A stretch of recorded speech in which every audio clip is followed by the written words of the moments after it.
नमस्कार साथियों, स्वागत है आप सबका मेरे इस YouTube चैनल पर। तो सबसे पहले तो क्लास आज की शुरू करने से पहले आपके लिए एक इम्पॉर्टेंट घोषणा, आपके लिए मैं एक इम्पॉर्टेंट आपके लिए एक बात कहना चाह रहा हूँ इसमें कि कुछ दिन पहले यानी 2-3 दिन पहले हमने आपसे यहाँ पे एक पोल करवाया था इस चैनल पर। आप लोगों ने पोल में भाग भी लिया और उसमें मैंने पूछा था कि आप लोग क्लास की टाइमिंग क्या चाहते हैं, 8 बजे, 8:30 बजे या 9 बजे। तो देखिए, अगर वोट के हिसाब से देखेंगे तो सबसे ज़्यादा तो मत मिले हैं कि 8 बजे की क्लास हमारी होनी चाहिए, जैसे कि हम रख रहे थे। लेकिन बहुत सारे लोगों ने मुझे कमेंट सेक्शन में लिखा, बहुत सारे लोगों ने ये लिखा कि सर 9 बजे के बाद ऐसा होता है कि 8 बजे तक तो कोई भी जो है, जो खासकर गृहिणियाँ हैं, जो हाउस वाइफ्स हैं, वो फ्री नहीं हो पाती हैं 8 बजे तक, इसलिए आप 9 बजे का समय रखिए। तो मेरे मन में भी ये विचार आया कि क्योंकि जो 8 बजे जो सिर्फ पढ़ाई करते हैं, जिनके पास और कोई मतलब इस तरह से जिम्मेदारियां नहीं हैं और बाकी पढ़ाई करने के अलावा, वो 8 बजे भी देख सकते हैं, 9 बजे भी देख सकते हैं। लेकिन बहुत सारी जैसे गृहिणियां हैं या बहुत सारे हमारे साथी हैं जो अन्य अन्य नौकरियों से जो है फ्री होते हैं, तो वो 9 बजे का ही समय उनके लिए उपयुक्त रहता है। ठीक है, तो इसलिए हालांकि आप लोगों ने वोट दिया 8 बजे का, लेकिन क्योंकि मुझे लगता है कि 9 बजे का समय उन गृहिणियों के लिए भी, हाउस वाइफ्स के लिए भी या हमारे नौकरी पेशा साथियों के लिए भी उपयुक्त रहेगा। इसलिए आप सबके लिए आज से जो हमारी क्लास होगी, तो शुरू की जो हमने 1-2 क्लासेस करी थी वो भी 9 बजे करी थी, और आज से हम लोगों का टाइम फिक्स हो रहा है 9 बजे। हम इसलिए कह रहे हैं, ठीक है, क्योंकि आप लोगों ने अपनी वजह भी उसमें बताई कि 9 बजे क्यों होना चाहिए। 8 बजे हालांकि लोगों ने कहा भी है, तो मुझे तो लगता है कि 8 बजे जिनके पास केवल पढ़ने का ही काम है और कोई काम नहीं है, वो 8 बजे भी देख सकते हैं, 9 बजे भी देख सकते हैं। इस वजह से 9 बजे अब से हम लोग नियत कर रहे हैं, खासकर हाउस वाइफ्स की जो है चिंता को ध्यान में रखते हुए, ठीक है, ताकि वो लोग भी अच्छी तैयारी कर सकें और उनके पास तो अतिरिक्त जिम्मेदारी है। तो क्योंकि और इस मेरी भी अपनी थोड़ा सा मुझे ये रिस्पॉन्सिबिलिटी अपनी लगती है कि हम जो है इस चैनल के माध्यम से उन लोगों तक जो है तैयारी कराएं, उन लोगों की तैयारी बेहतर कराएं जिनके पास उस तरह से संसाधन होते नहीं है। इसलिए ये टेस्ट सीरीज़ हम फ्री में लेकर के आ रहे हैं, और खासकर हाउस वाइफ्स का इसमें ज़्यादा होता है कि उनके पास कोचिंग जाने का ना तो समय होता है और कभी कभी तो संसाधन भी उस तरह से नहीं होते हैं। दुर्गम पर्वतीय क्षेत्रों में वो लोग रहती हैं, काम करती हैं, और उसके साथ साथ वो पढ़ाई भी कर रही हैं, तो उनके लिए ये बहुत प्रशंसनीय बात है। सबसे पहले तो मैं उनकी सराहना करता हूं, और बहुत ज़्यादा समय हम लोग लेंगे नहीं, तो अब से आप लोग जो है 9 बजे जुड़ जाइएगा लाइव। हालांकि ये लाइव होता नहीं है, ये प्रीमियर होता है, तो आप लोग 9 बजे से आप लोग इस टेस्ट सीरीज़ को आप लोग देख पाएंगे। तो इस क्रम में 2000 प्रश्नों की इस महामैराथन सीरीज़ की हमारी 8वीं क्लास है, और जैसा कि मैंने कल आपसे वादा किया था कि रीतिकाल के 60 महत्वपूर्ण प्रश्न, रीतिकाल के हमने वैसे तो टॉपिक समाप्त कर लिया है रीतिकाल का पूरा, लेकिन फिर भी हम जो है इस पर 60 अन्य महत्वपूर्ण प्रश्न लेकर के आ रखा हूँ। तो ये रीतिकाल की सीरीज़ आप एक बार कर लेंगे। पिछले की 2 क्लासेस भी, अब रीतिबद्ध की पहली क्लास और दूसरी क्लास रीति सिद्ध और रीति मुक्ति की हमने एक साथ चलाई थी, तो वो भी देख लीजिएगा। और आज की हमारी 8वीं क्लास है, ये भी हमने देखनी है, ठीक है। तो मैं पहला प्रश्न आपके सामने रख रहा हूँ इस मिशन शिक्षक सीरीज़ का, ठीक है।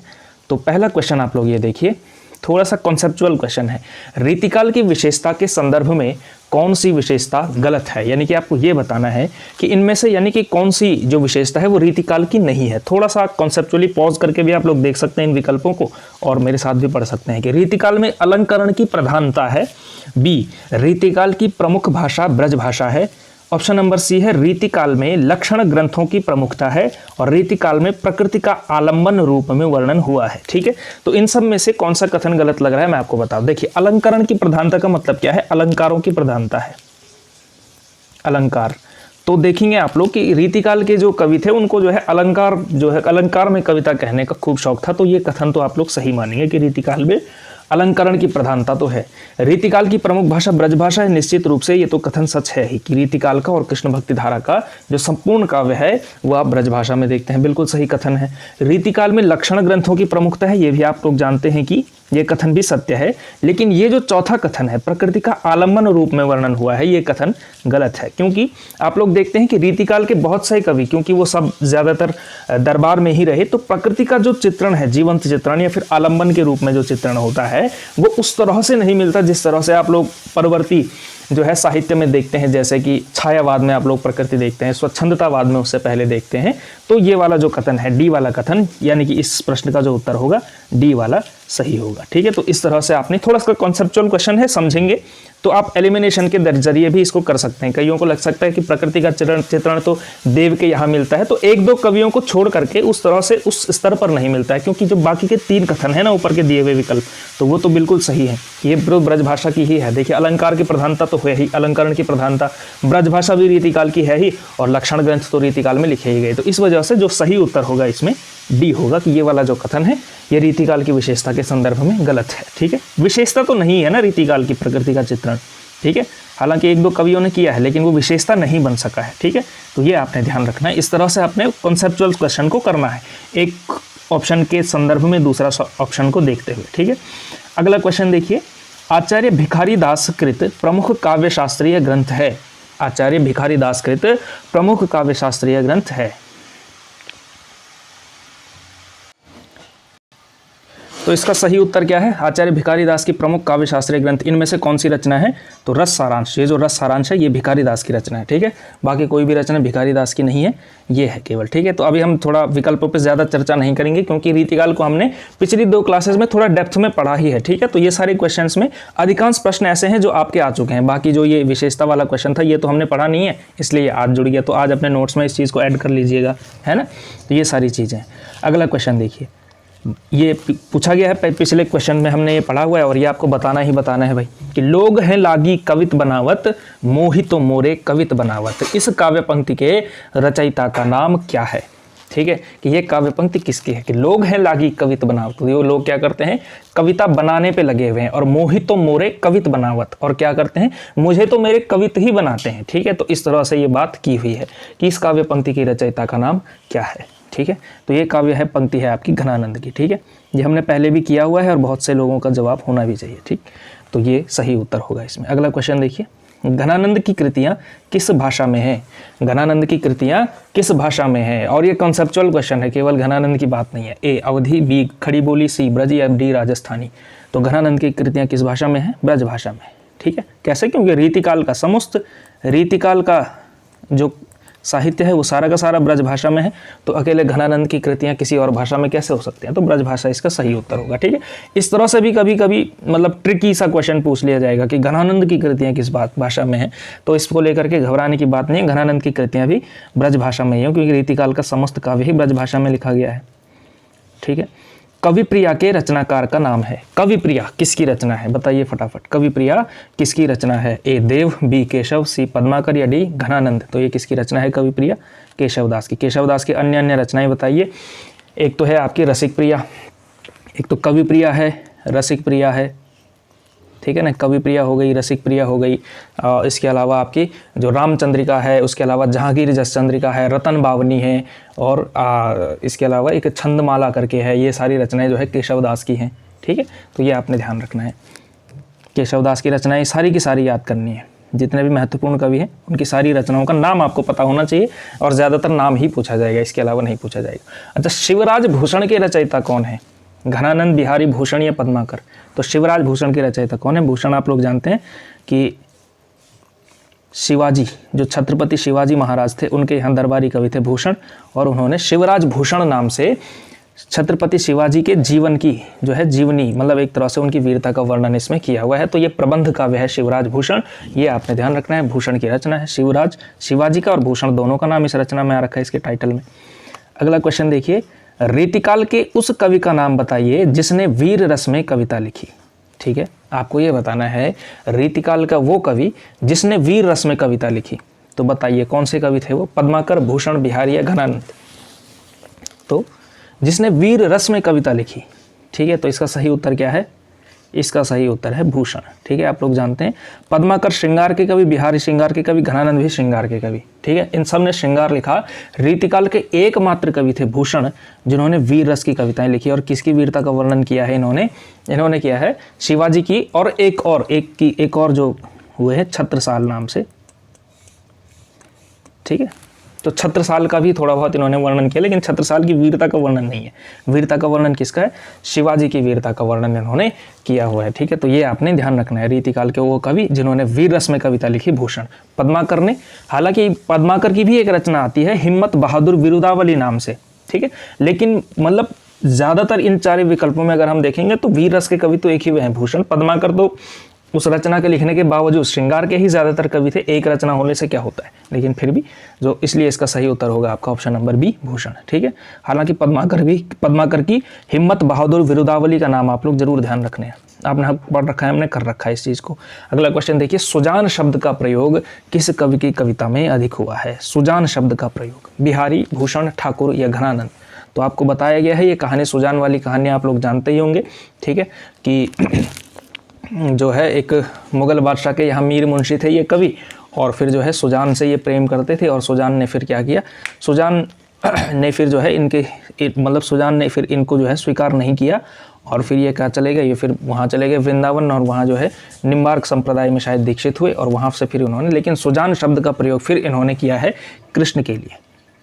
ठीक है, और वहाँ से फिर उन्होंने सुजान शब्द का प्रयोग अपनी कविता में करना शुरू किया है। तो ये कवि कौन है? आपके घनानंद है। ठीक है, प्रेम की पीर के कवि कहे जाते हैं घनानंद, प्रेम की पीर के कवि। ठीक है, और घनानंद की रचनाओं का संकलन सुजान सागर नाम से, सुजान सागर नाम से, अरे भाई क्या हो रहा है, सुजान सागर नाम से किसने निकाला है? सुजान सागर नाम से, सुजान सागर नाम से निकाला है जगन्नाथ दास रत्नाकर ने। ठीक है, जगन्नाथ दास रत्नाकर ने निकाला है सुजान सागर नाम से। अच्छा, जगन्नाथ दास रत्नाकर की एक और आपने उपलब्धि बतानी है, एक योगदान और है। उन्होंने क्या किया है, जगन्नाथ दास रत्नाकर जी ने बिहारी रत्नाकर नाम से, बिहारी रत्नाकर नाम से बिहारी की जो सतसई है उसकी टीका लिखी है, बिहारी रत्नाकर नाम से। ठीक है, और उसमें 713 दोहे लिखे हुए हैं। तो जगन्नाथ दास रत्नाकर की ये दो चीज़ें आपने याद रखनी है, एक सुजान सागर और दूसरी बिहारी रत्नाकर। अगला क्वेश्चन देखिए, कौन सा कवि रीतिमुक्त नहीं है? तो कौन सा कवि रीतिमुक्त नहीं है, आपको बताना है कौन सा कवि रीतिमुक्त नहीं है। इस पर बहुत ज़्यादा विवेचना हम करने वाले नहीं हैं। अब ये जो है बहुत जो है आसान सा क्वेश्चन है, ये तो आना ही चाहिए आप लोगों को। ए घनानंद, बी आलम, सी बोधा या डी केशवदास? तो कौन सा रीतिमुक्त कवि नहीं है इसमें से, बताओ फटाफट।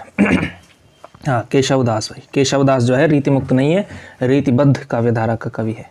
अगला क्वेश्चन, शिवराज भूषण ग्रंथ में किसका विवेचन मिलता है? आसान सा क्वेश्चन है, हाँ आसान क्वेश्चन नहीं है, थोड़ा ट्रिकी क्वेश्चन है। शिवराज भूषण ग्रंथ में किसका विवेचन मिलता है? ये किस तरह का विवेचन मिलता है? रस का, ध्वनि का, अलंकार या रीति का? ठीक है, तो ये थोड़ा सा कठिन क्वेश्चन आप लोग मान सकते हैं, लेकिन फिर भी हम लोग कह सकते हैं अलंकार का जो है इसमें विवेचन मिलता है। ठीक है, आपने ये याद रखना है कि भूषण जो है, भूषण क्या है? अलंकारवादी आचार्य हैं। ठीक है, अलंकारवादी आचार्य। ठीक है, और जो शिवराज भूषण है, आप लोग जानते हैं रीतिबद्ध काव्यधारा में लक्षण लिखा गया था, और लक्षण का ही फिर उदाहरण लिखा गया था। तो उदाहरणों में तो शिवाजी की तारीफ, शिवाजी की प्रशस्ति है, शिवाजी की प्रशंसाएं हैं। ठीक है, लेकिन जो लक्षण लिखे गए हैं वो ज़्यादातर अलंकारों पर आधारित लिखे हुए हैं। ठीक है, तो इस वजह से अलंकार का जो है विवेचन आपको शिवराज भूषण में मिलता है। ठीक है, ये आपने ध्यान रखना है। कौन सी रचना एवं रचनाकार का युग्म सही नहीं है, यानी कि आपको असंगत बताना है। एक काव्य निर्णय का भिखारीदास, रस रहस्य कुलपति मिश्र, रस विलास चिंतामणि, भाव विलास केशवदास? तो इसका जो सही उत्तर है वो क्या होने वाला है आपके लिए? देखिए, काव्य निर्णय भिखारीदास की रचना है, रस रहस्य कुलपति मिश्र की रचना है, रस विलास भी चिंतामणि की रचना है, लेकिन ये जो भाव विलास है, ये भाव विलास केशवदास की रचना नहीं है। ये किसकी रचना है आपकी? कि भाव विलास है आपकी देव की रचना। ठीक है, तो भाव विलास किसकी रचना है? आपकी देव की रचना है। ठीक है, तो इस तरह से आपने याद करना है, भाव विलास देव की जो है रचना है। अगला क्वेश्चन देखिए, कवित रत्नाकर के रचयिता हैं, कवित रत्नाकर के रचयिता हैं। ए सेनापति, बी घनानंद, सी जगन्नाथ दास रत्नाकर या डी इनमें से कोई नहीं? तो इसका सही उत्तर क्या है आपका? इसका सही उत्तर है, कल ही क्वेश्चन हुआ है, कवित रत्नाकर के रचयिता हैं सेनापति। और कवित रत्नाकर में क्या है? कवित रत्नाकर में रामायण की कथा है। ठीक है, रामायण की कथा है। ठीक, और सेनापति जो है रीतिकालीन कवि तो हैं ही, रीति सिद्ध काव्यधारा के कवि हैं, साथ ही साथ राम भक्ति कवि भी हैं। ठीक है, तो राम भक्त कवि भी सेनापति हैं, और ये रामायण से संबंधित ग्रंथ है कवित रत्नाकर। ठीक है, राम कथा का वर्णन है इसमें, और 5 तरंगे यानी कि 5 इसमें चैप्टर्स हैं, 5 इसमें जो है सर्ग हैं, और 394 छंद इसमें मिलते हैं आपको कविता रत्नाकर में। हालांकि इतने डिटेल में याद करने की जरूरत नहीं है, कवि रत्नाकर सेनापति आप लोग रचना का नाम याद रखेंगे बहुत हो जाएगा आपके लिए। शिवा बाहुनी के रचनाकार हैं, शिवा बाहुनी के रचनाकार हैं ए रत्नाकर, बी भूषण, सी आलम या डी ठाकुर। तो कौन है? बी भूषण। भूषण की रचना है शिवा बाहुनी, ठीक है। 52 छंदों में शिवाजी की प्रशस्ति है। इनमें से कौन सा ग्रंथ केशव का नहीं है? केशव का ग्रंथ इनमें से कौन सा नहीं है? ए रामचंद्रिका, बी विज्ञान गीता, सी भाषा भूषण या डी कवि प्रिया। तो आपको बताना है केशव दास का ग्रंथ नहीं है, तो केशव दास का ग्रंथ है भाषा भूषण नहीं है। रामचंद्रिका है, विज्ञान गीता है, कवि प्रिया भी है, भाषा भूषण नहीं है केशव दास का ग्रंथ। सीधा सीधा एलिमिनेट हो रहा है। अगला क्वेश्चन देखिए, गंगा लहरी किसकी रचना है? बताइए भाई, गंगा लहरी किसकी रचना है? ए मतीराम, बी पद्माकर, सी ठाकुर या डी बोधा। गंगा लहरी किसकी रचना है? तो जो गंगा लहरी है वो किसकी रचना है? पद्माकर की रचना है, ठीक है। अगला क्वेश्चन देखिए, विरह वारिश किसकी रचना है? विरह वारिश किसकी रचना है? बताइए फटाफट, विरह वारिश किसकी रचना है? ये सारी चर्चाएं हम लोग कर चुके हैं पिछली क्लासेस में। विरह वारिश किसकी रचना है? ठीक है, सीधा सीधा रचनाकार जो है याद रखेंगे तो आपकी परीक्षा में बहुत अच्छी तैयारी हो जाएगी। कितना ही कठिन क्वेश्चन आ जाए आप लोग करने वाले हैं, ठीक है। बाकी लोग कठिन क्वेश्चन का जो है प्रलाप आलाप प्रलाप करते रहेंगे, रोते रहेंगे, और आप लोग सीधा सीधा रचना पर अच्छे से करके आ जाएंगे। तो बताइए किसकी रचना है? बोधा, ठाकुर, आलम या घनानंद। तो यह है बोधा की रचना, ठीक है। विरह वारिश बोधा की रचना है, विरह वारिश और इश्कनामा। इश्कनामा। और आपको ये बताना है इश्कलता किसकी कविता है? इश्कलता, इश्कलता जो रचना है वो है घनानंद की, ठीक है। तो इश्कनामा बोधा और इश्कलता घनानंद की रचना है। अगला देखिए, किस रचना को छंदों का अजायब घर कहा जाता है? छंदों का अजायब घर किस रचना को कहा जाता है? रामचरितमानस, पृथ्वीराज रासो, रामचंद्रिका या इनमें से कोई नहीं। तो जो छंदों का अजायब घर कहा जाता है वो कहा जाता है, किस रचना को कहा जाता है? फटाफट बताना है आपने, ठीक है। तो छंदों का अजायब घर जो कहा जाता है ये रामचंद्रिका को कहा जाता है। और कहा किसने है ये भी आप लोग याद रखिए, थोड़ा अच्छे से लिखते हैं चलो। छंदों का अजायब घर कहा किसने है? तो ये कहा है रामचंद्रिका को। छंदों का अजायब घर कहा है राम स्वरूप चतुर्वेदी। राम स्वरूप चतुर्वेदी जो कि आलोचक हुए, बड़े प्रसिद्ध आलोचक। इनकी किताब आती है हिंदी साहित्य एवं संवेदना का विकास, तो उसमें इन्होंने जो है छंदों का अजायब घर कहा है आपके रामचंद्रिका को, ठीक है। राम स्वरूप चतुर्वेदी ने कहा, ये भी आप लोग ध्यान रखिएगा। इनकी सी विशुद्ध, सरस एवं शक्तिशाली ब्रजभाषा लिखने में और कोई समर्थ नहीं हुआ।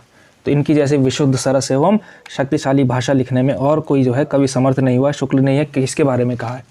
देव, ठाकुर, घनानंद या इनमें से कोई नहीं, ठीक है। तो ये कथन आपने ध्यान रखना है कि ये कथन कहा गया है घनानंद के बारे में। शुक्ल जी ने कहा है कि ऐसी जो है शुद्ध और विशुद्ध, सरस एवं शक्तिशाली ब्रजभाषा लिखने में और कोई कवि समर्थ नहीं हुआ है, और ये कथन आता है घनानंद के बारे में, ठीक है। घनानंद के बारे में एक कथन हमने आपको और बताया है रामधारी सिंह दिनकर जी का, कि क्या है? दूसरों के लिए किराए पर आंसू बहाने वालों के बीच यह एक अकेला कवि है जो स्वयं अपनी पीड़ा में रो रहा है, ठीक है। तो ये घनानंद के बारे में है कथन है, और रामधारी सिंह दिनकर जी का कथन है। अगला क्वेश्चन देखिए, रीतिकाल की रीति सिद्ध काव्य परंपरा यानी काव्य धारा के कवि हैं, यानी कि रीति सिद्ध काव्य धारा के कवि इनमें से कौन है? केशव, देव, भूषण या फिर बिहारी। तो कौन सा सही उत्तर है? बिहारी, ठीक है। बिहारी, सेनापति और रसनिधि, ये 3 नाम रीति सिद्ध के आपने याद रखने हैं, ठीक है। ये ध्यान रखना। बाकी के 3 किसके हैं? रीतिबद्ध धारा के हैं। भिखारी दास की रचना इनमें से कौन सी है? काव्य निर्णय, काव्य सिंधु, चिंतामणि या रस विवेक। तो ये रचना किसकी है? कौन सी रचना है? काव्य निर्णय जो है आपकी भिखारी दास की रचना है, ठीक है। भिखारी दास जो कि बहुत महत्वपूर्ण रीतिबद्ध कवि हैं, उनका है। उनकी प्रसिद्ध काव्य पंक्ति आती है, आगे के कवि रीजी हैं तो कविताई न तो, राधिका कन्हाई सुमिरन को बहानो है। तो ये राधिका कन्हाई तो क्या है? सुमिरन को बहानो है। ये वाली जो पंक्ति आती है ये भिखारी दास की जो है पंक्ति है। कौन सा कथन इनमें से असत्य है? तो असत्य कथन की को जो है आपने खोजना है। अगला देखिए, रीतिबद्ध काव्यधारा के कवियों ने लक्षण ग्रंथों की रचना की है। सही कथन है, रीतिबद्ध काव्यधाराओं ने के कवियों ने की है। रीतिबद्ध कवियों को आचार्य कहा जाता है, हाँ कहा जाता है। बिहारी रीति सिद्ध धारा के प्रतिनिधि कवि हैं, बिल्कुल हैं रीति सिद्ध धारा के। केशव रीतिमुक्त धारा के कवि हैं, नहीं रीतिमुक्त धारा के नहीं है। किस धारा के हैं? रीतिबद्ध धारा के कवि हैं आपके केशव दास, ठीक है। और इस तरह से शुक्ल ने रीतिकाल का प्रवर्तक आचार्य किसे कहा है? तो शुक्ल जी ने रीतिकाल का प्रवर्तक आचार्य किसे कहा है? ए केशवदास को, बी मतीराम को, सी चिंतामणि को या डी बिहारी को? तो शुक्ल जी के अनुसार रीतिकाल का प्रवर्तक कौन है? चिंतामणि है। ठीक है, हालांकि शुक्ल जी ने कहा है कि शुरुआत तो वैसे केशवदास ने की है, लेकिन चिंतामणि से क्योंकि परंपरा चलनी शुरू हुई, जो केशवदास की परंपरा थी वो रीतिकाल की वो वाली परंपरा नहीं चली। परंपरा किसकी चली? चिंतामणि की चली। इसलिए रीतिकाल का प्रवर्तक चिंतामणि को मानना चाहिए, बावजूद इसके कि केशवदास जो है चिंतामणि से 40-50 साल पहले हो गए थे, पहले जो है उन्होंने लिखना शुरू किया था। तो इस वजह से आपने क्या करना है, शुक्ल जी ने तो चिंतामणि को माना है। हालांकि इस पर डिबेट की है, विश्वनाथ प्रसाद मिश्र जो है उन्होंने केशवदास को माना और नगेंद्र ने भी केशवदास को माना है। इसके अलावा बच्चन सिंह हो गए और आचार्य रामचंद्र शुक्ल हो गए, इन्होंने जो है चिंतामणि को माना है। ठीक है, अगला क्वेश्चन देखिए, इनमें से किस कवि ने प्रबंधात्मक वीर काव्य की रचना की है? तो बताना है आपने इनमें से प्रबंधात्मक वीर काव्य की रचना की है। और पिछले एक क्वेश्चन में हमने इसका संकेत आपको दिया था, ए ग्वाल कवि, बी पद्माकर भट्ट, सी राम सहाय दास या डी आलम। तो इसका सही उत्तर है पद्माकर। पद्माकर की जो है हिम्मत बहादुर विरुदावली, हिम्मत बहादुर विरुदावली, ये जो रचना है ये है प्रबंधात्मक वीर काव्य। ठीक है, तो ये जो इनकी रचना है हिम्मत बहादुर विरुदावली, ये है आपकी जो है कह सकते हैं इसको प्रबंधात्मक वीर काव्य है। और ये किसके बारे में लिखा गया है? तो ये जो लिखा गया है अनूपगिरी के हिम्मत बहादुर, अनूपगिरी के जो राजा थे हिम्मत बहादुर, उनके बारे में ये लिखा गया है। ठीक है, तो ये आपने ध्यान रखना, हिम्मत बहादुर विरुदावली पद्माकर की है और प्रबंधात्मक वीर काव्य है। प्रबोध 50 ग्रंथ के रचयिता कौन है? ठीक है, ये थोड़ा सा अशुद्ध लिखा गया है, लेकिन प्रबोध 50 ग्रंथ के रचयिता कौन है? रामानंद, कबीर, मतीराम या फिर पद्माकर? तो कौन है प्रबोध 50 ग्रंथ के रचयिता? तो प्रबोध 50 ग्रंथ के रचयिता हैं आपके पद्माकर। ठीक है, और ये प्रबोध 50 है क्या? ये भक्ति और वैराग्य से संबंधित है। पद्माकर अपने जो है जीवन के अंतिम क्षणों में पहले तो श्रृंगार वगैरह खूब लिखा, लेकिन बाद में जो है भक्ति और वैराग्य के पद भी लिखे हैं इन्होंने। भक्ति और वैराग्य से संबंधित इनकी है प्रबोध 50। ठीक है, तो राम भक्ति जो है, राम की कृष्ण की भक्ति है, ज़्यादातर राम के पद इन्होंने लिखे हैं, जहाँ तक मुझे 1-2 पद याद आते हैं। तो पद्माकर की रचना है प्रबोध 50 और भक्ति और वैराग्य से संबंधित है। अगला क्वेश्चन देखिए, इनमें से किस कवि ने सतसई की रचना नहीं की है? तो ध्यान दीजिएगा आप लोग कि इनमें से किस कवि ने सतसई की रचना नहीं की है। सतसई का मतलब समझते हैं आप लोग? सप्तशती, यानी कि 700 छंदों का जो है एक रचना लिखने का रहा है। जैसे दुर्गा सप्तशती जो एक परंपरा के रूप में चली है ना, सप्तशती या सतसई लिखने की एक परंपरा है। इसी क्रम में जैसे बिहारी की रचना सतसई बड़ी प्रसिद्ध है, बिहारी सतसई। तो उसी में आपको बताना है सतसई किसने नहीं लिखी है? रसनिधि ने, वृंद ने, भूपति ने या फिर बेनी प्रवीण ने? तो किसने नहीं लिखी है? तो इसका सही उत्तर होगा आपका बेनी प्रवीण। देखिए, रसनिधि की भी आती है, रसनिधि की जो रचना है रतन हजारा, इसमें जो है बिहारी सतसई का ही अनुकरण पर आधारित रतन हजारा लिखी गई है और ये भी सतसई की परंपरा का है। वृंद सतसई नाम से तो वृंद सतसई आती ही है, वृंद सतसई। और इसके अलावा भूपति जो कवि है इनकी भी आती है, लेकिन बेनी प्रवीण जो कि एक रीतिबद्ध कवि हैं, उनकी जो है सतसई उन्होंने नहीं लिखी है। तो ये थोड़ा सा कठिन क्वेश्चन है, हो सकता है आपकी परीक्षा में ना आए। ठीक है, क्योंकि आपकी परीक्षा में रीतिकाल क्योंकि नहीं लगा हुआ है, इसलिए जो है उस तरह के प्रश्न आएंगे आपके यहाँ। अगला क्वेश्चन देखिए, वृंद सतसई की विषय वस्तु क्या है? वृंद सतसई की विषय वस्तु क्या है? ए नायिका भेद, बी श्रृंगार, सी नीति या फिर डी भक्ति? तो देखिए, वृंद सतसई की जो वो है, देखिए आप लोग जानते होंगे कि वृंद जो कवि हुए हैं वो हुए हैं आपके नीति काव्य धारा के। आपको एक धारा बताई गई थी इसमें, रीति इतर काव्य धारा। रीति इतर काव्य धारा मतलब जिन्होंने रीति यानी कि श्रृंगार से जिनका संबंध ही नहीं रखा, यानी कि जिन्होंने भक्ति के गीत, भक्ति के जो है पद लिखे, नीति के पद लिखे, वीरता के पद लिखे, तो उन सभी के क्रम में, तो उसी क्रम में जो है जो वृंद सतसई है उसका जो है विषय वस्तु क्या है? ठीक है, तो ये आपको बताना है। तो वृंद सतसई की जो विषय वस्तु है वो नीति परक है। ठीक है, नीति संबंधी इन्होंने बातें की है। जैसे रहीम का नाम जो है नीति काव्य में खूब आता है, उसी क्रम में वृंद का नाम आता है। इसके अलावा 1-2 नाम और देख सकते हैं आप लोग, जैसे गिरिधर कविराय का नाम आता है, दीनदयाल गिरी का नाम आता है, बेताल का नाम आता है, इसी तरह से वृंद का नाम भी आता है। इनमें से कौन रीतिबद्ध नहीं है? रीतिबद्ध कौन नहीं है कह रहा है। ठीक है, तो ये भी प्रश्न भी ध्यान से पढ़ करके पढ़ना है आपने, है नहीं है क्या लिखा हुआ है। ठीक है, तो कौन सा नहीं है? मतीराम, केशवदास, चिंतामणि या घनानंद? तो घनानंद नहीं है भाई, घनानंद क्या है? रीति मुक्त कवि है। अब तक तो आप लोगों को याद होना ही चाहिए था। अगला क्वेश्चन देखिए, इनमें से किस कवि ने लक्षण ग्रंथ नहीं लिखा है? इनमें से किस कवि ने लक्षण ग्रंथ नहीं लिखा? ए देव, बी पद्माकर, सी भूषण या डी बिहारी? तो लक्षण ग्रंथ कौन नहीं लिखेगा? लक्षण ग्रंथ कौन लिखेगा? जो रीतिबद्ध कवि होगा। तो देखिए, इनमें से किस कवि ने लक्षण ग्रंथ नहीं लिखा है, यानी कि लक्षण ग्रंथ कौन नहीं लिखेगा? जो रीतिबद्ध नहीं होगा, ठीक है ना। तो देव, पद्माकर, भूषण या फिर बिहारी। तो देव तो रीतिबद्ध कवि है तो लक्षण ग्रंथ लिखा ही है, पद्माकर रीतिबद्ध कवि है तो लक्षण ग्रंथ लिखा है, भूषण भी रीतिबद्ध कवि है तो यानी कि बिहारी, और बिहारी रीति सिद्ध कवि है तो लक्षण ग्रंथ नहीं लिखा है इन्होंने। इस तरह से आसानी से आप लोग ये कर सकते हैं। अगला क्वेश्चन देखिए, कौन आचार्य कवि नहीं है? इनमें से आपको बताना है कि कौन से कवि जो है आचार्य कवि नहीं है। ए केशवदास, बी भिखारी दास, सी चिंतामणि या डी ब्रजवासी दास? तो आचार्य कवि कौन नहीं है? आचार्य कवि किसको कहा जाता है? जो रीतिबद्ध कवि होता है। तो बस आसान हो गया आप लोगों के लिए। केशवदास भी आचार्य कवि हैं, भिखारी भी हैं, चिंतामणि भी है, ब्रजवासी दास जो है सही उत्तर होगा ऑप्शन नंबर डी। ठीक है, इस तरह से आपने कवि करना है। ठीक है, तो ये आपको पता होना चाहिए कि आचार्य कवि कौन होता है, लक्षण ग्रंथ क्या होता है, किस तरह की धारा से एसोसिएटेड है। ये बहुत बेसिक सी चीज़ें हैं। और अगर आप लोग ये कहेंगे कि ये बड़ा कठिन सा प्रश्न है, तो बिल्कुल कठिन नहीं है भाई, क्योंकि आप लोग ग्रेजुएट तो होंगे ही कम से कम। और एक ग्रेजुएट किए हुए विद्यार्थी से, हिंदी साहित्य में स्नातक किए हुए विद्यार्थी से, स्नातक किए हुए अभ्यर्थी से आयोग ये उम्मीद कर सकता है कि इतनी तो बेसिक जानकारी आपको होनी ही चाहिए। ठीक है, तो केवल एनसीईआरटी के भरोसे नहीं रहना है, थोड़ा सा अच्छा ज्ञान भी आपको प्राप्त करना चाहिए। और ये कोई बहुत बड़े स्तर की बात नहीं है, ये बहुत सामान्य चीज़ें हैं। ठीक है, आचार्य कवि, लक्षण ग्रंथ, रीतिबद्ध, रीति सिद्ध, रीति मुक्त, और है ना, चिंतामणि की रचनाएं कौन कौन सी हैं, भिखारी दास की रचनाएं कौन कौन सी है, भूषण कहाँ दरबारी कवि थे, क्या क्या उनकी रचनाएं हैं, ये बहुत बेसिक सी चीज़ें हैं। केशवदास की रचनाएं कौन कौन सी हैं, ये प्रत्येक विद्यार्थी को पता होनी ही चाहिए, एक अच्छे अभ्यर्थी को, अगर आप तैयारी कर रहे हैं तो। ठीक है, अगला क्वेश्चन देखिए, रचना एवं रचनाकारों में असंगत कथन, असंगत जो है आपको बताना है। रचना और रचनाकारों में असंगत कौन सा है?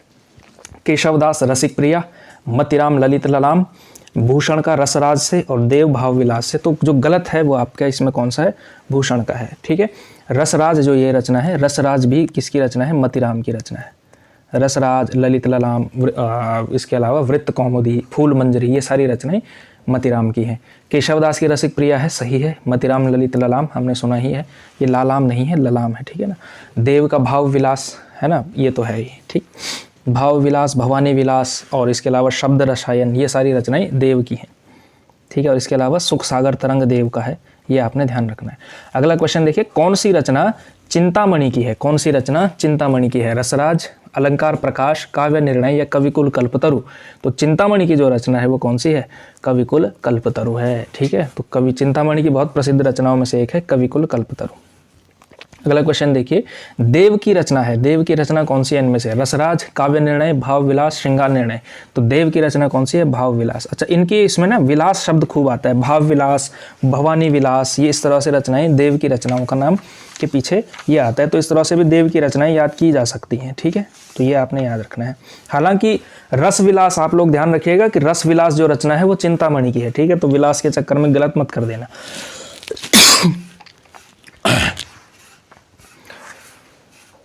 अगला क्वेश्चन देखिए, मतिराम का ग्रंथ नहीं है इनमें से कौन सा जो है मतिराम का नहीं है? रसराज, रसविलास, ललित, अच्छा ललित ललाम होना चाहिए है ये छंदसार। तो इनमें से मतिराम का ग्रंथ कौन सा नहीं है? रसविलास है, आपको बताया गया। रसविलास किसका है? चिंतामणि का है। ठीक है, इनका रसराज है। ठीक है, रस से संबंधित विवेचन का जो ग्रंथ है रसराज है, वो मतिराम का है। रसविलास चिंतामणि का है। अगला क्वेश्चन देखिए, रीतिमुक्त कवि नहीं है, रीतिमुक्त कवि नहीं है। बोधा, ठाकुर, पद्माकर या आलम? तो रीतिमुक्त कवि कौन नहीं है? पद्माकर नहीं है। पद्माकर क्या है? रीतिबद्ध कवि है। इस तरह का क्वेश्चन आने वाला है, आप लोग श्योर मान के चलो। रीतिबद्ध, रीति सिद्ध, रीतिमुक्त कौन कौन सा कवि है, इस पर आपको टिप्स पे याद होना चाहिए। बहुत ज़्यादा सोचने की, तुक्का मारने की जरूरत नहीं होनी चाहिए। टिप्स पे याद होगा तभी काम बनेगा। कौन सा कवि नीतिकार कवि नहीं है? अभी थोड़ी देर पहले बात हुई थी कि नीतिकार कवि कौन नहीं है। रहीमदास, गिरिधर दास, गिरिधर कविराय या दीनदयाल गिरी? तो इनमें से जो गिरिधर दास है ना, ये गिरिधर दास जो है ये कोई नीति कवि नहीं हुए हैं। ठीक है, इसके अलावा जो कवि आपने सुना, दीनदयाल गिरी का नाम आपका बताया गया, वृंद बताया गया, बेताल बताया गया, सम्मन एक कवि हैं, गिरिधर कविराय कवि हैं, रहीम दास हैं, ये सारे नीतिकार कवि हैं जिन्होंने नीति की बात कही है। ठीक है, जैसे रहीम कहते हैं रहीमन धागा प्रेम का, है ना, मत तोड़ो चटकाए, ये वाली जो बातें हैं, नीति से संबंधित बातें हैं, ये जो बातें हैं, रहीम तो हैं ही, गिरिधर कवि राय, गिरिधर दास कोई कवि ऐसा नहीं है जो नीति के ग्रंथ जिसने लिखे हो, ठीक है, और दीनदयाल गिरी तो हैं। तो ये नाम आपने याद रखने हैं। नायिका भेद पर आधारित रसमंजरी के रचयिता हैं। बताओ भाई, रसमंजरी के रचयिता कौन है? सूरदास, बिहारी, नंददास या फिर विद्यापति, ठीक है। तो रसमंजरी के रचयिता कौन है? नंददास है, ये आपने ध्यान रखना है। नंददास की रचना है रसमंजरी, बड़ी महत्वपूर्ण रचना है नंददास की, ठीक है। और नंददास कौन है? अष्टछाप के कवियों में से सबसे छोटे, कृष्ण काव्य धारा में जो नंददास आते थे ये वही है, ठीक है, ध्यान रखना है। अगला क्वेश्चन देखिए, कृपाराम द्वारा रचित नायक नायिका भेद की सबसे पुरानी पुस्तक कौन सी है? कृपाराम की कौन सी रचना है? हित तरंगिणी, ठीक है। कृपाराम की एक रचना है हित तरंगिणी, बड़ी प्रसिद्ध है और जो है ये आपने ध्यान रखना है। इसके अलावा नायिका भेद की सबसे पुरानी पुस्तक है। इसके अलावा सतसई परंपरा की पहली पुस्तक भी यही है। तो अगर पूछा जाए कि सतसई परंपरा की हिंदी में सतसई कौन लेकर के आए, तो देखे आप लोग ये चंडी सप्तशती, दुर्गा सप्तशती, ये सब संस्कृत में चल रहा था। संस्कृत से हिंदी में अगर कोई लेकर के आए तो कृपाराम नाम के कवि लेकर के आए और उन्होंने हित तरंगिणी लिखी थी। और हित तरंगिणी क्या है? सतसई परंपरा की हिंदी की पहली रचना है। और इसके साथ साथ जो प्रश्न आपको लिखा हुआ है, नायिका भेद की सबसे पुरानी पुस्तक भी कृपाराम की हित तरंगिणी ही है। तो ये भी नोट्स आपने बनाना है, ठीक है। अगर आप लोग अच्छे से पढ़ पाएंगे ना, तो ये जो जितने भी मिनट की वीडियो बनने वाली है 40-45 मिनट की, वो केवल 40-45 मिनट की बात नहीं है, वो आप लोग आराम से 1-1.5 घंटे से ऊपर के यहाँ पे नोट्स बनने वाले हैं। तो आप लोग पॉज कर करके जो प्रत्येक चीज़ नोट करेगा, याद करेगा, देख लेना आप लोग कि रिजल्ट आप लोगों का क्या बनता है, ठीक है। जो पिछले शुरुआत की क्लासेस में जो आप लोगों का जोश था, भक्तिकाल वगैरह, इस पर खूब सारे लोगों ने देखा है उसको, बहुत सारे लोगों का अच्छा रिस्पांस था।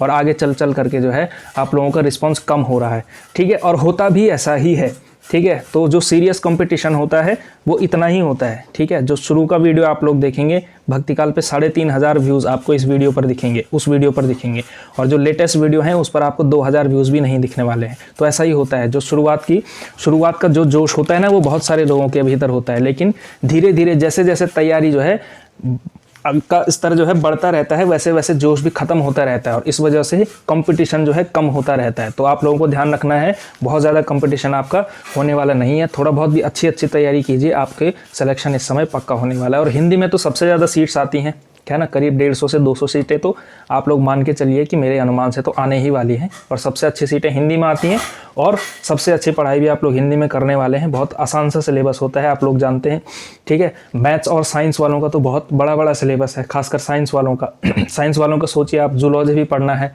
बॉटनी भी पढ़ना है और केमिस्ट्री भी पढ़ना है। केमिस्ट्री के 3 हिस्से पढ़ने हैं आप उनको, जो है organic chemistry, inorganic chemistry, physical chemistry. तो बहुत बड़ा सिलेबस है और साथ साथ सीडीपी की भी तैयारी करनी है आपके लिए, तो बहुत अच्छा है। थोड़ा सा आपको संस्कृत पढ़ना है और व्याकरण तो हिंदी का ही हिस्सा है और हिंदी का साहित्य आपको अच्छे से पढ़ना है और आप लोगों का सिलेक्शन पक्का मान के चलिए। सीडीपी सबको पढ़ना पड़ता है, ठीक है। तो इस तरह से करके चलेंगे तो अच्छे से तैयारी हो सकती है। आप लोगों का विषय बहुत अच्छा है, बहुत कठिन विषय ये नहीं है, इसलिए मेहनत में कोई कमी नहीं होनी चाहिए, ठीक है। अगर सिलेक्शन नहीं होता है तो इसके पीछे कोई और चीज़ ब्लेम करने वाली नहीं है, केवल और केवल आपकी मेहनत की कमी ही आपको जो है इस बार के सिलेक्शन से बचा सकती है, रोक सकती है, ठीक है। कंपटीशन बहुत ज़्यादा हाई नहीं है, आप लोग देख पा रहे हैं कि अब धीरे धीरे कंपटीशन ख़त्म हो रहा है, ठीक है। इस टेस्ट सीरीज से भी आप लोग देख सकते हैं कि शुरू कहाँ से हुआ था और बचे कितने लोग हैं। तो रीतिमुक्त श्रृंगार के कवि नहीं है। अगला क्वेश्चन देखिए, रीतिमुक्त श्रृंगार के कवि नहीं है, ठीक है, कवि नहीं है। सेनापति, ठाकुर, आलम या फिर द्विजदेव। तो बताइए इसमें से सेनापति जो है रीतिमुक्त कवि नहीं है, ये रीति सिद्ध कवि है, ठीक है। अगला क्वेश्चन देखिए, नीति कवि दीनदयाल गिरि की रचना है, इनमें से नीति कवि दीनदयाल गिरि की रचना कौन सी है? अनुराग बाग, वैराग्य दिनेश, छत्र प्रकाश या फिर विश्वनाथ नवरत्न। तो कौन सी रचना है दीनदयाल गिरि की? वैराग्य दिनेश, ये जो रचना है ये है दीनदयाल गिरि की रचना, ठीक है। ये आपने ध्यान रखना है इस चीज़ का। अगला क्वेश्चन देखिए, विज्ञान गीता किस कवि की कृति है? विज्ञान गीता किस कवि की कृति है? Very easy question, very easy question. किसकी रचना है? केशवदास की रचना है, ठीक है। ये क्वेश्चन अगर किसको नहीं आ रहा है तो समझो भाई तैयारी आपको अच्छी करने की ज़रूरत है। रीतिमुक्त कविता की विशेषता कौन सी है? रीतिमुक्त कविता की विशेषता कौन सी है? इनमें से कौन सी विशेषता जो है रीतिमुक्त? स्वच्छंदता, सामाजिकता, ऐतिहासिकता। चलिए ऑप्शन डी, इनमें से कोई सा भी नहीं है, लेकिन चलिए ठीक है, इन्हीं तीनों में से आपने देखना है। देखिए सामाजिकता तो बिल्कुल भी नहीं है, ठीक है, और स्वच्छंदता भी बिल्कुल भी नहीं है। ऐतिहासिकता को आप थोड़ा बहुत मान सकते हैं, क्योंकि स्वच्छंदता क्यों नहीं है मैं इसलिए कहता हूँ क्योंकि ये लोग क्या थे, अच्छा सॉरी एक चीज़, हाँ, तो रीतिमुक्त कविता की जो विशेषता है वो स्वच्छंदता है। सॉरी, मैंने इसको रीतिबद्ध समझ लिया था। रीतिमुक्त कविता की जो विशेषता है वो स्वच्छंदता है। इन्होंने क्या कहा, हम जो स्वच्छंदता का मतलब होता है स्वतंत्रता, यानी कि किसी से बंधा हुआ न रहना। जो रीतिबद्ध कवि है, रीति सिद्ध कवि है, वो कहीं ना कहीं रीति से बंधा हुआ कवि जरूर था, इस वजह से वो जो है स्वच्छंद नहीं था। तो लेकिन रीतिमुक्त कवि क्या थे, स्वच्छंद थे। तो स्वच्छंदता रीतिमुक्त कविता की बहुत बड़ी विशेषता है, ये आपने याद रखना है। अगला क्वेश्चन, कवियों को उनकी कविता के साथ इनके साथ आपने सुमेलित करना। अच्छा, सुमेलित करने वाला विकल्प मैं यहाँ पे लिखा नहीं है, शायद भूल गया हूँ, लेकिन आपको जो है खुद ही इसमें जो है बना लेंगे आप लोग, मैच करके हम लोग कर लेते हैं इसको। आलम की रचना कौन सी है इनमें से? आलम की रचना है माधवानल कामकंदला, इनकी रचना है। घनानंद, देखिए ठाकुर की रचना है ठाकुर शतक, ठाकुर शतक भी है ही, ठीक है। द्विजदेव की रचना कौन सी है? श्रृंगार लतिका सौरभ जो है द्विजदेव की है, और सुजान हित प्रबंध है ये, सॉरी सुजान सिंह नहीं, सुजान हित प्रबंध जो है ये घनानंद की रचना है। तो इस तरह से मैच आप लोग कर सकते हैं। कंदला है ये, कुछ मिसप्रिंट हुए हैं उसके लिए मैं माफ़ी चाहूँगा। कौन सी रचना देव की नहीं है? देव की रचना इनमें से कौन सी नहीं है? कविकुल कल्पतरु, भाव विलास, भवानी विलास या अष्टयाम। तो आप लोग जानते हैं कविकुल कल्पतरु जो है किसकी रचना है? चिंतामणि की रचना है, देव की रचना नहीं है। तो या तो आपको बाकी के विकल्प आते हों, या तो जो सही विकल्प है वो आता हो, या तो एलिमिनेट करना आता हो, या तो सेलेक्ट करना आता हो, कुछ तो आता हो। रचनाकारों के साथ सुमेलित करना है, तो बताइए शिवा बावनी किसकी रचना है? भूषण की रचना है, ठीक है। इसके अलावा रसराज किसकी रचना है? मतिराम की रचना है। रसलीन की रचना है अंगदर्पण, और चिंतामणि की रचना है काव्य प्रकाश। आसानी से आप लोग कर सकते हैं इसको, ठीक है। अच्छा, मैच वाला जब आएगा तो आप लोग आसानी से उसको कर सकते हैं। ये मैच वाले में विकल्प देना भूल गया इस टाइम, लेकिन जो है क्वेश्चन तो हम करा ही सकते हैं। तो जिसको आ रहा है वो कर लेगा। एक दो भी अगर आप लोग कर पाएंगे, दो को भी अगर आप मैच करा पाएंगे तो पूरा का पूरा क्वेश्चन आपसे सॉल्व हो सकता है, ठीक है। ये आपने याद रखना है, ध्यान रखना है इस चीज़ का। मतलब बहुत ज़्यादा चिंतित होने की ज़रूरत नहीं है। रीतिकाल को कलाकाल नाम किसने दिया है? ये बताया गया था आपको। रीतिकाल को कलाकाल नाम किसने दिया है? विश्वनाथ प्रसाद मिश्र, मिश्र बंधु, रामचंद्र शुक्ल या फिर रसाल? रमाशंकर शुक्ल रसाल। तो रमाशंकर शुक्ल रसाल ने कलाकाल कहा है इसको, ठीक है। अगला क्वेश्चन देखिए, भूषण दो राजाओं के दरबारी कवि थे, ठीक है। एक तो थे शिवाजी, दूसरे कौन थे? राणा प्रताप, राणा सांगा, संभाजी या फिर छत्रसाल। तो आप लोग जानते हैं भूषण ने जो है छत्रसाल दशक नाम से एक रचना लिखी थी। तो आप लोग यहाँ से समझ सकते हैं कि छत्रसाल के भी यहाँ पे जो है इन्होंने काम किया हुआ है। अगला क्वेश्चन देखेंगे, रीतिकाल को श्रृंगार काल नाम किसने दिया? रीतिकाल को श्रृंगार काल नाम किसने दिया? रामचंद्र शुक्ल ने, मिश्र बंधु ने, विश्वनाथ प्रसाद मिश्र ने या फिर रसाल ने? तो श्रृंगार काल नाम किसने दिया है? विश्वनाथ प्रसाद मिश्र ने। विश्वनाथ प्रसाद मिश्र को जो है रीतिकाल का जो है स्पेशलिस्ट आचार्य माना जाता है। इनका सबसे अच्छा विवेचन रीतिकाल पर ही है, ठीक है। शुक्ल जी ने तो रीतिकाल ही कहा, मिश्र बंधुओं ने अलंकृत काल कहा, विश्वनाथ प्रसाद मिश्र ने श्रृंगार काल कहा, और रसाल ने आप लोग जानते हैं पीछे के क्वेश्चन हमने किया है कलाकाल कहा है। अगला क्वेश्चन देखिए, जहांगीर जस चंद्रिका के रचनाकार कौन है? जहांगीर जस चंद्रिका आपको बताया गया किसकी रचना है? केशवदास की रचना है। अगला क्वेश्चन देखिए, रीतिकाल को अलंकृत काल कहा, पीछे बताया आपको अलंकृत काल किसने कहा है? तो मिश्र बंधुओं ने कहा है। रीतिकाल का वह कौन सा कवि है जो अपनी एकमात्र कृति से हिंदी साहित्य में अमर हो गया? एकमात्र कृति से हिंदी साहित्य में अमर हुआ। रहीम, देव, मतिराम या फिर बिहारी? आप लोग जानते हैं कौन है वो कवि एकमात्र कृति से? तो बिहारी सतसई लिख करके ही बिहारी जो है सुपर हिट हुए हैं, ठीक है, अमर हो गए हिंदी साहित्य में। तो वो कवि हैं आपके बिहारी। इनकी एक ही रचना है और एक ही रचना काफ़ी है। अति सुधेव प्रेम को मारग, अच्छा अति सुधो स्नेह को मारग है, दरअसल ये सही जो है अति सुधो स्नेह को मारग है, जहाँ नेक सयानक बांक नहीं। यह पंक्ति किसकी है? तो आपको कई बार बताया गया ये वाली जो पंक्ति है ये घनानंद की है, ठीक है। हाँ, अगला क्वेश्चन देखिए, चिंतामणि द्वारा रचित प्रबंध काव्य है। चिंतामणि द्वारा रचित प्रबंध काव्य इनमें से कौन है? कृष्णचरित, काव्य प्रकाश, रसविलास या फिर श्रृंगार मंजरी? तो चिंतामणि का प्रबंध काव्य इनमें से कौन सा है? जो कृष्णचरित है वो आप इनमें प्रबंध काव्य। ये बाकी के तीन क्या हैं? ये बाकी के तीन एक समझ सकते हैं आप लोग, एक तरह के लक्षण ग्रंथ हैं, और ये जो है लक्षण ग्रंथ परंपरा के जो है काव्य हैं, और कृष्णचरित इनका प्रबंध काव्य है। अगला देखिए, अभिधा उत्तम काव्य है, मध्य लक्षणाहीन, अधम व्यंजना रस विलस, उल्टी कहत नवीन। ये किसकी पंक्ति है? अभिधा उत्तम काव्य है, मध्य लक्षणाहीन, किसकी है? देव की है। कई बार बताया गया ये कृति किस, ये जो दोहा है ये अभिधा उत्तम काव्य है, ये देव का है और ये आ भी सकता है, ये इतना इंपॉर्टेंट दोहा है, ये आ भी सकता है। ठीक है, करके जाना। शिवा को बखानू कि बखानू छत्रसाल को में शिवा का अर्थ क्या है? ये जो पंक्ति है, शिवा को बखानू कि बखानू छत्रसाल को, ये काव्य पंक्ति से लिया हुआ ये पंक्ति है। और ये इसमें जो है शिवा का अर्थ क्या है? शिवजी, शिवाजी, महादेव या फिर बालाजी। तो करीब आ रहे होंगे आप लोग, शिवाजी की बात हो रही है, शिवाजी महाराज की, और ये पंक्ति है आपकी भूषण की। ठीक है, तो उन्होंने कहा कि जब छत्रसाल से भी ये प्रभावित हुए, छत्रसाल का जो है एक किस्सा इनके साथ का बड़ा प्रसिद्ध आता है कि छत्रसाल ने एक बार इनकी पालकी को हाथ लगा लिया था, कंधा सा लगा लिया था, और उसी पर जो है इनको बड़े गदगद हो गए थे भूषण, और फिर कहा था कि शिवा को बखानू कि बखानू छत्रसाल को, कि दोनों क्या हैं? महान हैं, तो दोनों में से किसका बखान करूं? और फिर दोनों का ही किया। शिवराज भूषण शिवा बावनी शिवाजी की लिखी, और छत्रसाल दशक छत्रसाल की वीरता यानी छत्रसाल की जो है प्रशस्ति है, यानी कि प्रशंसा में लिखा गया काव्य है। वियोग श्रृंगार का प्रधान मुक्तक कवि कौन है? वियोग श्रृंगार का पूछा जा रहा है। गणानंद, रसलीन, पद्माकर या आलम? तो वियोग श्रृंगार का अगर कोई मुक्तक कवि हुआ है तो वो गणानंद हुआ है भाई। ठीक है, तो याद रख लेना। आप लोग जानते हैं प्रेम की पीड़ का कवि है, यानी प्रेम की पीड़ा का कवि है। वियोग श्रृंगार का प्रधान मुक्तक कवि कौन होगा? गणानंद होगा। अगला देखिए, कवित रत्नाकर किस भाषा में रचित है? अगेन वही बहुत आसान सा क्वेश्चन है, ये कॉन्सेप्चुअल क्वेश्चन है। कवित रत्नाकर ब्रज भाषा में रचित है। कवित रत्नाकर जो कि सेनापति की रचना है, तो वो किस में होगा? एक मिनट थोड़ा सा देख लेते हैं इसमें। कवित रत्नाकर ब्रज भाषा में रचित है, या हो सकता है अवधि में भी हो। नहीं, क्योंकि इसका अध्ययन तो है, तो ब्रज भाषा में ही रचित होगी। ठीक है, मेरे अनुसार तो ब्रज भाषा में ही रचित होनी चाहिए। ठीक है, इस क्वेश्चन को करते समय। माधवानल कामकंदला किसकी रचना है? माधवानल कामकंदला आलम की रचना है। ठीक है, सीधा सीधा ये क्या है? ये है प्रेमाश्रयी काव्यधारा, यानी कि प्रेमाश्रयी काव्य है ये, यानी कि सूफी रचना प्रधान है ये, और अवधि में लिखा गया है। माधवानल कामकंदला याद रखना है।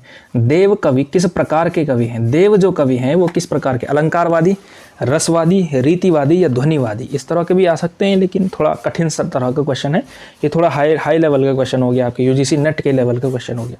देव कवि जो हैं, ये देव हैं, वो किस प्रकार के कवि हैं? देखो, कुछ कवि कैसे हैं? कुछ सर्वांग निरूपक कवि हैं, कुछ अलंकारवादी कवि हैं, कुछ रसवादी कवि। जैसे अलंकारवादी कवि कौन है?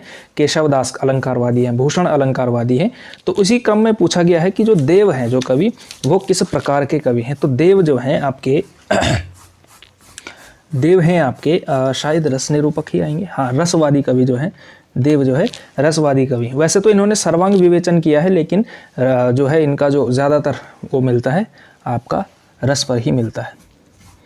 अगला क्वेश्चन देखिए, रचनाकारों के साथ रचनाकारों का रचनाओं के साथ असंगत कौन सा है? इनमें से आपको ये बताना है। चिंतामणि, कविकुल, कल्पतरु सही है। मतिराम, ललित ललाम सही है। भूषण का छत्रसाल दशक भी ठीक है। बोधा का इश्क लता नहीं है, बोधा का इश्क नामा है। ठीक है, इश्क लता किसका है? आपको पीछे बताया गया था, घनानंद का है।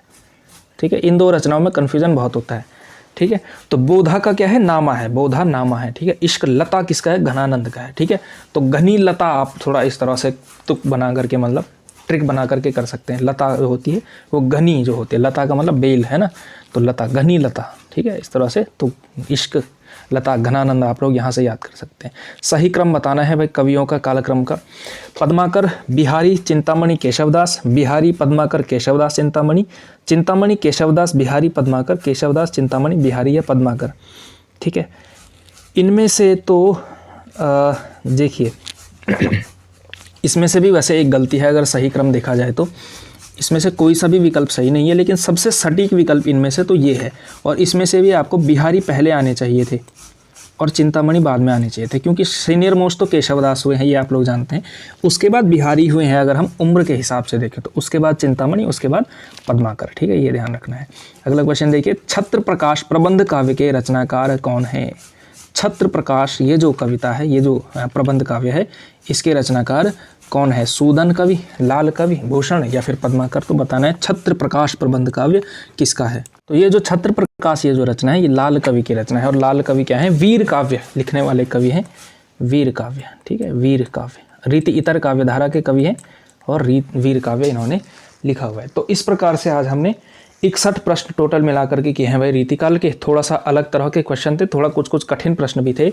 तो मेरे अनुसार अगर आप लोग इस टेस्ट में इनमें से 61 में से अगर आप लोग 40 प्लस कर पा रहे हैं, 40 प्लस 40 प्लस अगर आपके हैं तो आपकी तैयारी का स्तर बहुत अच्छा है, बहुत ही अच्छा है, ठीक है। 40 प्लस, क्योंकि ये थोड़ा कठिन प्रकार का, देखिए छत्र प्रकाश प्रबंध, थोड़ा रीति इतर पूछ लिया गया था, थोड़ा कठिन प्रकार के प्रश्न पूछे गए थे कि जैसे देव किस प्रकार के कवि हैं, ठीक है, तो देव आपके जो है रसवादी कवि हैं, इस तरह से जो है पूछा गया था। तो लेकिन इसलिए मैं कह रहा हूँ 60 में से 40 प्रश्न अगर आप कर पा रहे हैं तो तैयारी का स्तर आपका बहुत अच्छा है, ठीक है। तो इस तरह से आपका हमारा जो है मध्यकाल समाप्त हो चुका है, मध्यकाल हमने कंप्लीट कर लिया है। और कल से जो हमारा चलेगा वो आधुनिक काल चलेगा, आधुनिक काल, ठीक है। और आधुनिक काल में भी हम लोग एक चीज़ करने वाले हैं आपसे। आधुनिक काल में अभी तक तो हमने कविता का किया है, लेकिन हम थोड़ा सा शिफ्ट करेंगे इसमें। और चलिए आप लोग ये बता लीजिएगा मुझे, कल की क्लास हम भारतेंदु युग पे करने वाले हैं, तो भारतेंदु युग पर, और भारतेंदु युग का गद्य से करना चाहिए या फिर कविता से करना चाहिए कल की क्लास। तो चलिए तो एक काम करते हैं, हम लोग कविता से ही शुरू करते हैं। कविता अगर एक साथ चला है तो कविता पर ही चलेंगे, उसके बाद हम लोग गद्य की विधाएं करना शुरू कर देंगे, ठीक है। तो जैसा भी आप कहेंगे, अगर आप चाहेंगे कि पहले कहानी उपन्यास वगैरह हो जाए तो वो हो जाएगा, या फिर नहीं तो हम कल से कविता तो करने वाले हैं ही, ठीक है। तो आप लोग कमेंट सेक्शन में बताइएगा, अगर आप कमेंट सेक्शन में ये कहेंगे कि कविता वाला कराओ तो कविता वाला, वरना फिर जो है कहानी उपन्यास से हम लोग करना शुरू कर सकते हैं, वरना फिर कहानी का हम कर सकते हैं भाई, ठीक है। गद्य पे अब हम आ सकते हैं, ठीक है। मध्यकाल हमने पूरा कर लिया है, ठीक।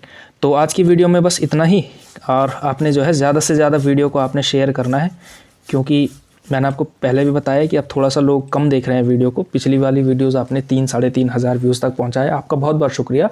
लेकिन जो आपकी वीडियो है, नई वीडियोज़, वो भी आप लोग देखेंगे, उम्मीद करेंगे, और आपकी तैयारी के लिए ही ये वीडियोज़ बनाए गए हैं, और बहुत हेल्पफुल होने वाला है, आप मेरा विश्वास करिएगा।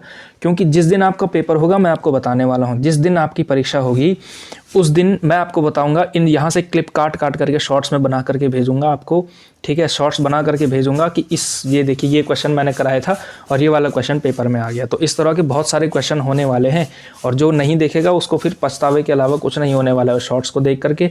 और जिसने किया होगा, जो अच्छे से तैयारी कर रहा होगा, वो निश्चित रूप से उसके लिए हेल्पफुल होगा, और वो खुश होगा कि मैंने जो है ये क्लासेस से जो है हेल्प ली हुई है, ठीक है। तो फ्री मान करके आप लोग ये मत समझिए कि ये मतलब ऐसे ही टेस्ट सीरीज़ करवाई जा रही है टाइम पास के लिए।